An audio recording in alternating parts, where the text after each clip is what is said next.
Bonjour à tous, bienvenue dans ce nouvel épisode de la 501ème produit par la RSG, dans lequel nous allons parler de la prochaine série Star Wars, à savoir le Mandalorian, et plus précisément théoriser sur la potentielle identité du Mandalorian.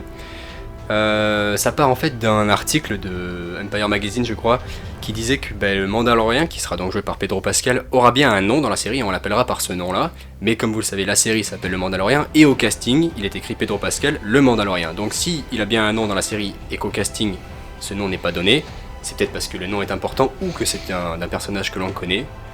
C'est donc la question de cet épisode. Et avec moi, nous avons Monsieur Gexter. Hein. Bonjour. Donc vas-y, je t'en prie. Je me lance. Attaque les hostilités avec les Vizsla par exemple. Voilà, par exemple. Mais la première possibilité, c'est le clan Vizsla, ou la maison Vizsla. En soi, donc le nom Vizsla, il vient de la série Clone Wars. Voilà. Donc leader des Death Watch à la base. Après Vizsla, tout à fait. Vous le connaissez peut-être avec son sabre noir. Il se fait latter par Darth Maul. C'est la saison 5, mais bon. Voilà. Bon, c'est pas très important. Si vous l'avez toujours pas vu, de toute façon, vous le verrez jamais. Si, il y a la saison 7 qui arrive, c'est possible que les gens, tu vois, ça intéresse, mais bon. Et donc du coup la possibilité, donc là ça va dépendre de on sait pas exactement dans Rebels ce qui est advenu de la famille et du clan Vizsla. Voilà, dans Rebels on a des Mandaloriens. Rebels c'est la seconde série mais qui a été produite par Disney du coup. Et on a principalement Sabine Wren. Et le clan Wren est un clan qui fait partie de la maison Vizsla. Mais les Vizsla eux-mêmes, on n'a pas de personnage de Vizsla dans cette série. Donc on sait que les Mandaloriens ont pris très cher parce qu'ils ont fait une rébellion et que l'Empire les a matés, on va dire. Avec une arme de Sabine. Avec une arme développée par Sabine, mais on n'a pas de précision sur les membres du clan Vizsla précisément. Quoi. Et donc du coup ça pourrait être un membre de la famille, éventuellement, ou du clan ou de la maison, qui reprendrait du coup les armes et qui serait à part. Si la famille a particulièrement souffert, il pourrait se retrouver seul, sans clan, et donc se retrouver à lutter seul. Et à survivre en tant que chasseur de primes. Si ça se trouve, il est peut-être même recherché par l'Empire. Il était peut-être recherché par l'Empire. Les chasseurs de primes sont souvent recherchés, mais en même temps, ils servent parce que l'Empire peut s'en servir. Après, je rappelle que la série se passe quand même 5 ans après les événements après la bataille d'Endor. Donc l'Empire, ce sont des vestiges impériaux plus que l'Empire. On est dans la Nouvelle République, mais la Nouvelle République ne contrôle pas toute la galaxie. On est soit dans la bordure extérieure, soit dans l'espace sauvage. Je sais plus, mais en gros, on est à perpète par rapport au monde du noyau. Et donc, bon, sur une planète qui ressemble beaucoup à Tatooine, hein, avec un personnage qui ressemble beaucoup à Boba Fett. Les planètes, tout à fait, mais les planètes n'ont pas été nommées, confirmées. Ouais. Mais ça pourrait être tout à fait Tatooine, mais je pense qu'on sera sur plusieurs planètes de toute façon. Mais donc voilà, probablement un secteur, ça restera assez localisé, je pense, assez restreint. Alors, on va faire toute la galaxie, hein, je pense pas, mais. Non. Mais après, le truc de la famille Vizsla. Donc Vizsla, du coup, c'est soit un fidèle, soit le fils, quoi. Ça pourrait être un descendant carrément de Pré-Vizsla, même si dans la série Clone Wars on l'a pas vu. Un descendant d'un autre Vizsla que l'on connaît très peu, à savoir le premier Mandalorian Jedi, voilà, celui qui avait fait le sabre noir. Voilà. Après, pour la famille Vizsla, du coup, on n'a pas forcément d'indication sur ce qu'ils sont devenus, donc c'est un flou artistique. Après, il s'est fait un peu découper la tête, donc je sais pas s'il avait le temps de. Il était vieux quand il s'est fait. Une descendance, mais. Il était vieux quand il s'est fait tuer. Après, on n'a jamais entendu parler de descendance, mais normalement, il pourrait avoir cousin, neveu, enfin quelque chose comme ça, quoi. Cousin. Bref, après nous avons le clan Kryze, donc je pense, ça reste à vérifier, mais que ça fait partie également de la maison Vizsla. En tout cas, le clan Kryze, vous connaissez sûrement, si vous avez regardé la Clone Wars, la duchesse Satine. Et Bo-Katan. Et sa sœur, Bo-Katan. Qui, elle, fait partie des Death Watch, puis des Night Owls, des Night Owls au cœur des Death Watch, qui s'opposent à Darth Maul quand il prend la place de Pré-Vizsla. Voilà, les Death Watch étaient le groupe qui s'est opposé au mouvement pacifiste de la duchesse Satine durant la guerre des clones, et avec, non pas l'Aube écarlate, mais le Shadow Collective de Maul, il y a eu un split entre les Death Watch de Bo-Katan, qui s'appellent donc les Night Owls, et les Death Watch Mandaloriens qui ont suivi Maul, qui sont rentrés donc dans l'organisation du Shadow Collective. Et donc pour les Kryze, ça pourrait être pareil. Là, du coup, il y a vraiment deux possibilités. Un fils de Satine, c'est pas trop possible. Théoriquement, elle n'a pas eu d'enfant. Mais un fils de Bo-Katan, c'est tout à fait possible. On voit que de toute façon, elle mène la rébellion. À la fin de Clone Wars, elle sera dans la Clone Wars 7, dans la saison 7 de Clone Wars, et elle est même dans Rebels, donc elle ne meurt pas. Et on sait surtout qu'elle s'oppose fortement à l'Empire, donc ça pourrait être un. Puis ça serait assez important, parce que c'est un symbole. Sabine lui rend le sabre noir. Donc, ils lui font confiance pour le symbole de la rébellion anti-impériale. Donc vu qu'on sait que dans la série, Le Mandalorien se battra contre des anciens impériaux du Moff Gideon.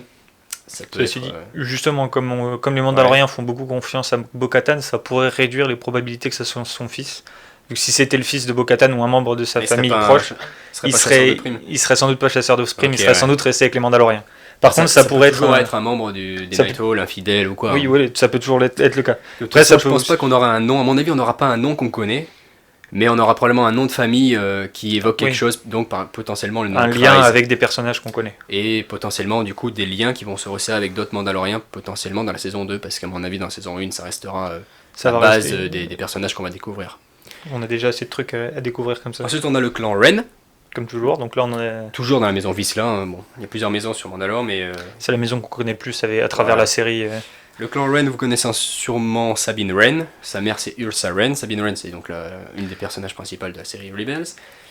Et là c'est potentiellement le seul clan, le seul nom de famille où on pourrait peut-être avoir un gars qu'on connaît tout simplement. Bon, c'est pas forcément très très probable, mais c'est possible, avec Tristan Wren, le frère de Sabine, qui était assez jeune dans la saison 4 de Rebels, qui pourrait donc avoir l'âge de Pedro Pascal à peu près.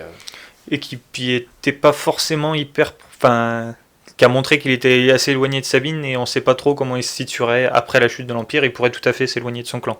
Oui, de toute façon Sabine, elle, s'est éloignée de son clan, donc il pourrait faire comme sa grande sœur. Donc on sait pas trop on sait pas où il en est après les événements de Rebels. On n'a pas d'update sur aucun Mandalorien depuis... Donc du coup, depuis Rebels, les derniers. Alors, on sait que Sabine a survécu, mais qu'après elle est allée chercher Ezra, mais c'est tout, elle est restée sur l'Otal, donc ça n'a rien à voir avec le Mandalore. Voilà, donc maintenant il faut voir ou alors ce que ça peut mener. Tout à fait, mais sinon ça peut être un membre du clan Ren. Pareil, comme les Kryze, avec un nom qu'on connaît, mais c'est pas un personnage. Oui, ça pourrait juste le lier. Et du coup, pareil, si ça nous ramène à des personnages qu'on connaît dans la deuxième saison, s'il y a une deuxième saison, si la première se passe bien, ça pourrait lier à une recherche plus grande et ça pourrait nous ramener, là du coup, Sabine et éventuellement Ahsoka et tous les personnages ou descendants des personnages de Rebels. Et là, on aurait plein de connexions entre les séries. De toute façon, et plein de possibilités d'exploitation future. Ils allaient faire des années, plusieurs années sans film, et que là ils allaient développer les séries à fond. Donc c'est possible qu'il y ait de nombreuses connexions. Et on connaît les débats sur le film. En dernier, pour s'éloigner un peu du Mandalorien, nous avons potentiellement un Fett. La famille Mandalorienne, enfin l'apparition de l'armure mandalorienne dans Star Wars, c'est Fett ou Jango Fett. Jango Fett, Boba Fett, Jango pour moi parce que grandi avec les préquels. Voilà, on est plutôt prélogie, nous.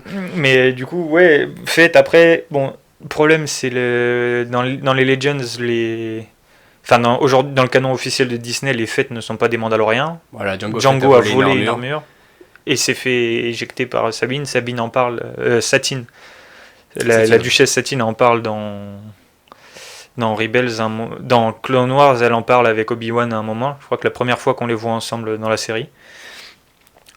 Après, ça pourrait être un membre de la famille, ça pourrait revenir à l'ancien canon où justement c'était un Mandalorien rejeté par le gouvernement de Mandalore, mais quand même d'origine mandalorienne. Ah, l'univers légende, tu veux dire. Dans l'univers légende, oui, dans l'ancien canon, l'univers légende, c'est pareil. Mais on pourrait réintroduire une famille Fett. Voilà, parce que pour l'instant on connaissait que Jango et son clone Boba. Voilà. Ou sinon, ça peut toujours être un clone dont on n'aurait pas entendu parler de Jango Fett, même si ça paraît très peu probable. Bon, c'est très peu probable, effectivement. Un résultat d'une expérience. Assez vieux, les clones. Hein. Dans la bataille d'Endor, je ne sais pas si vous vous souvenez, il y a un soldat qui accompagne Han Solo qui a une belle barbe blanche. Il se trouve que c'est l'ancien capitaine Rex de la 501e Légion, donc comme le podcast. Et il est quand même assez vieux. Mais après, les clones avaient un vieillissement accéléré et ça pourrait être le résultat d'une expérience, d'une tentative. Ça dépend. Ou alors, ça pourrait être ce que le clone a été fait, mais c'était la guerre des clones, c'est 22 ans avant l'avènement de l'Empire. Ensuite. Avant l'avènement de l'Empire. Pas avant l'avènement. Non, avant l'épisode 4, quoi. Enfin, avant la destruction de l'étoile de la mort, pardon. De la bataille des Yavin. Oui, la bataille de Yavin, si tu veux. Et après, t'as quoi ? T'as 4 ans ou 6 ans entre le 4 et le 6. Et là, on se passe 5 ans après. Donc ça fait vieux pour un clone. 35 ans, quoi. Ça pourrait être un descendant. Ça pourrait être le fils d'un clone. S'il n'a pas d'accès de vieillissement accéléré, c'est faisable. Hein, mais bon. Ce qui pourrait être drôle, ça serait que ça soit le fils d'un clone, éventuellement, et qui, ayant connaissance des origines de son... Le fils de Kurt Lawrence ? Non, parce qu'il est... Ouais, si, éventuellement. Ah oui, non, c'est vrai, ils sont Avec mi-alien, quoi. Ouais, donc je sais pas, ils avaient les l'écu, donc ça rentrerait Ouais, non, pas ça, sous le casque mandalorien. Pas des cornes, plutôt, enfin, j'ai plus. Non, c'était Mitwi'lek. La Alors fille, elle a des... on parle peut-être pas de la même, C'est pas grave, on parle ouais. peut-être pas du même personnage, mais ça pourrait être le descendant si un clone. Alors ne me demandez pas par quel miracle, je ne sais pas, avait un descendant, un fils, ça pourrait être Ah, il y a eu, et qui revienne à il y a eu des son. clones déserteurs, il y en a qui se sont paumés, qui ont eu l'amnésie, comme le commando Grégor, Voilà. bon, lui, il a pas formé de famille, mais il a trouvé un emploi et tout, donc c'est tout à fait possible qu'un clone soit dans la société. Hein. Et qui ayant retrouvé et qu'éventuellement son descendant, enfin son fils, du coup avec Pedro Pascal, ayant retrouvé Une armure. sa trace machin, puisse se décider à devenir combattant. Chasseur de primes. Voilà. Après, de toute façon, chasseur de primes, honnêtement, dans la bordure extérieure, entre la destruction de l'Empire, l'avènement de la Nouvelle République, mais qui n'arrive pas à s'installer, à mettre des lois et tout ça. C'est un projet très lucratif. Voilà, c'est un projet de carrière magnifique à l'époque. On ne sait pas sur la longue durée, mais. C'est ça, voilà. Après le bac, c'est une bonne idée. Hein, donc là, c'est les noms qu'on pourrait avoir, c'est les noms qu'on connaît des familles. Voilà, et sinon, Fett, ça peut nous faire penser à autre chose. Un étranger. Un nom mandalorien. Donc là, dans les derniers trailers, on a. En fait, on a un forgeron. Enfin, oui, on le voit forger un métal. Et par exemple, je sais pas si vous avez vu, mais dans la scène qui a été diffusée à la célébration de Chicago, on voit le personnage qui joue le chef de la guilde, qui est joué par Carl Weathers, qui paye le Mandalorien avec un métal, je sais plus quel est le nom du métal spécifique à l'armure des Mandaloriens. Et du coup, on peut supposer que si c'est un Mandalorien, il va améliorer son armure avec ce métal, parce qu'on voit dans les trailers qu'au début, il a un plastron et une épaulette marron bas de gamme, qu'après c'est ça devient gris brillant, qu'après il a même un jetpack, un lance-flamme, enfin bref, il y aura des updates. Et donc soit c'est un Mandalorien. Soit c'est un Mandalorien et donc il améliore son armure. Il la reconstitue, si par exemple il a perdu après la guerre. Il a été blessé, ou elle a été détruite contre l'Empire par exemple, parce qu'ils ont pris cher. Voilà. Ou alors son héritage était imparfait, machin. Oui, c'est tout à fait possible, enfin il y a plein de raisons possibles. Ou alors, comme on disait, c'est pas un Mandalorien, c'est un nouvel arrivant. Qui veut se faire appeler le Mandalorien, par contre, qui veut être reconnu comme un Mandalorien, et ça pourrait aussi expliquer le fait que dans la saison et dans le casting, enfin le nom de la série et le casting pour l'instant, ça soit le Mandalorien, parce que son combat, ça serait pour être reconnu comme un Mandalorien. Parce qu'en fait, c'est un symbole, le Mandalorien. Dans le trailer, on voit une scène où il arrive dans une cantina, et tout le monde se retourne. Parce que l'armure mandalorienne, il n'a pas besoin d'enlever son casque. C'est plus efficace de garder son casque, parce que l'armure est symbole de crainte et de respect, quoi. Ouais. Et en plus, dans les œuvres, alors qui sont Legends, mais de Star Wars The Old Republic, Mandalorien, c'est pas forcément un titre de naissance. On peut être reconnu comme un Mandalorien après, si on prouve sa valeur et qu'on aide les clans mandaloriens, on peut être accepté dans un clan. Donc ça peut aussi être son objectif. Nationalité française, boum, ça va, vous avez passé 5 ans ici. Voilà, ça peut être ça. la valeur peut suffire à faire un Mandalorien. Je crois que la grande track, d'ailleurs, dans le jeu Star Wars, dans SWTOR, si tu réussis la grande track, est-ce que tu ne deviens pas reconnu comme un Mandalorien? SWTOR, j'ai moins joué que lui. J'ai pas joué le chasseur de primes. Mais... moi oui, mais jusqu'au 30, je crois, niveau 30. T'avais pas dû finir la grande track. Je sais plus. Donc voilà, ça pourrait être un étranger qui sur Balmora quand même. Balmora, c'est la deuxième planète. Non, mec. Côté Empire, Balmora, c'est la première planète du chapitre 1. Balmora, Narshada, Tatooine, Alderaan. Ah non, mais c'est sûr que je suis toujours au chapitre 1, oui, mais t'as le prologue avant, attends. Oui, c'est la troisième planète, du coup. C'est la troisième planète. Oui, mais bon. Enfin bref, là on s'éloigne un peu du Mandalorien. On extrapole un peu, mais ouais, donc voilà un peu pour les différentes possibilités de nom. D'identité, ouais. On connaît toujours pas son identité. Après... Ça pourrait être intéressant parce que, à mon avis, si ça donne pas son nom, c'est que c'est quelque chose. À mon avis, c'est pas un truc hyper gros que tout le monde va comprendre, mais c'est, à mon avis, pour les fans, un petit nom genre Kryze ou Ren. Quelque chose qui pourrait nous rapprocher. Mais pas forcément le nom fait, par contre, ça peut être intéressant. Ça pourrait. Enfin, dans tous les cas, ça sera logiquement, ils feront quelque chose qui nous rapprochera des œuvres qu'on connaît déjà. C'est ça. Voilà, et alors, si c'est un nom obscur. Tiré d'un bouquin que personne n'a lu, on est désolé, on vous a dit n'importe quoi. Après on théorise, on spécule, mais c'est pas très grave, hein, ça coûte rien, mais dans ce cas-là, c'est pourquoi les gars n'ont pas mis son nom au casting. Voilà. Donc voilà. On espère que ça vous aura plu, et on vous dit à bientôt, et que la force soit avec vous. Que la force soit avec vous.